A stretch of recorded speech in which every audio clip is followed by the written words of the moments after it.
the port of Calais, France.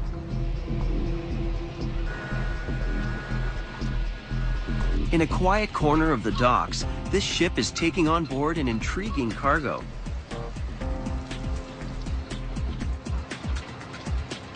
What appears to be a garden hose threads its way onto the loading bay at the stern.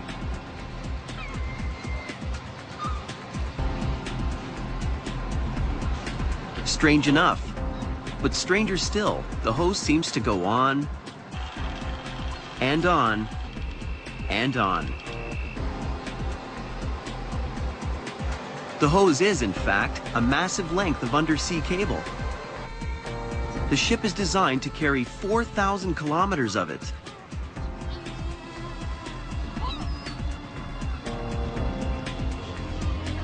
It's part of a global operation to keep the planet connected.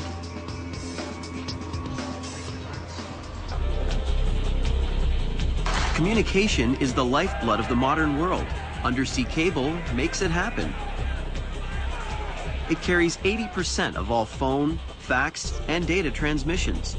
Without cable, the world would grind to a halt.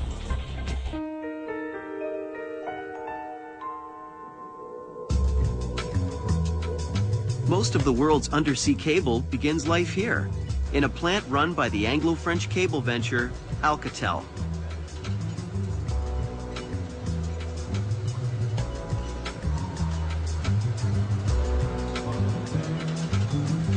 Manufacturing the cable is a delicate and labor-intensive business. The men on this shop floor approach their task with all the delicacy of surgeons.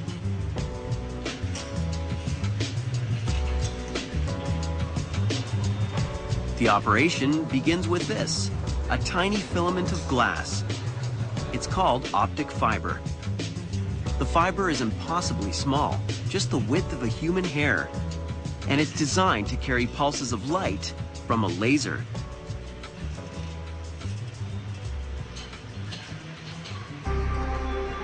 But even optic fiber has limits to the amount of signal it can carry. So Alcatel weaved the fiber together into an enormous piece of glass rope. The fiber rope is fragile, yet the conditions it will face are extremely hostile. So that means wrapping it in a protective coating. And here it is. It looks like ribbon, but it's made of high-grade steel. The steel threads its way through a complex array of pulleys some 15 meters long. It's an endless switchback designed to keep the ribbon perfectly aligned.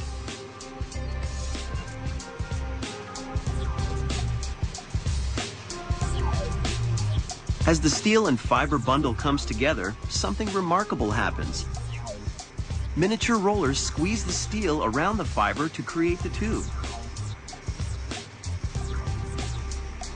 A tiny welder seals the join, and the undersea cable is born.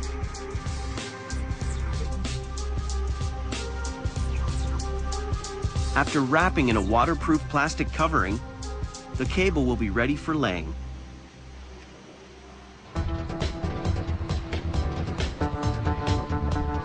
Back on the ship, the cable is coming on board at a rate of 100 meters per minute. It's a challenging speed. The operation needs constant monitoring. The cable is stored here below decks. Two giant tanks, each 7 meters deep and 19 meters across, can hold up to 2,000 kilometers of cable apiece. Pretty much enough to run from Toronto to Saskatoon.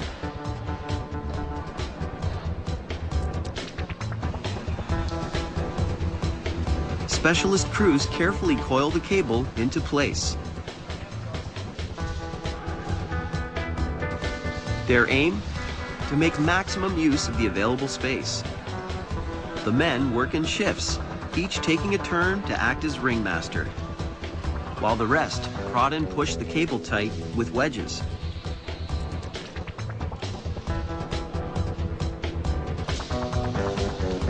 The storage operation will take a staggering 3 weeks to complete.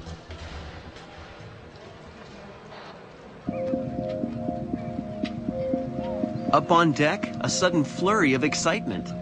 The crew is loading aboard a series of torpedo-like objects. They're called repeaters, and they have a vital job to do. Even with an electrical charge running through it, the cable cannot maintain the laser light signal at constant strength over long distances. So, along every 50 kilometers of cable, a repeater is spliced in to provide a boost. The loading operation may appear relaxed. It isn't. The crewmaster controls events with all the authority and finesse of an orchestra conductor.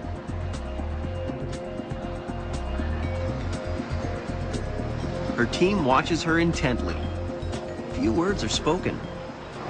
Like a telepathic transfer of information, they just basically sign language or a nod of the head and a wave of the hand here and there.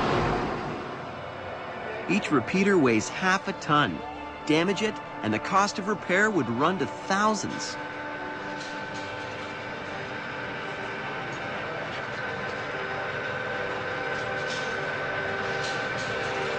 Loading the amplifiers and cable is painstaking enough, but deploying it under the sea is even more so. How I describe my job to people at home, the analogy I use is if you're in a plane flying over the Alps, say it's 6,000 meters above them, and we have this string, this cable out the back of the plane, and we have to fill the contours of the Alps as we progress across the sea, you know, say from UK to America.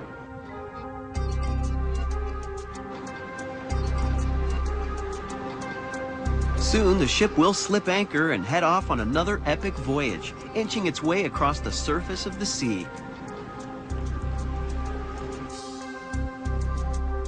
It's strange to think that so much effort on such a large scale is devoted to something the size of a human hair. But optic fiber allows the modern world to talk to itself. Global communication hangs by a thread. Literally.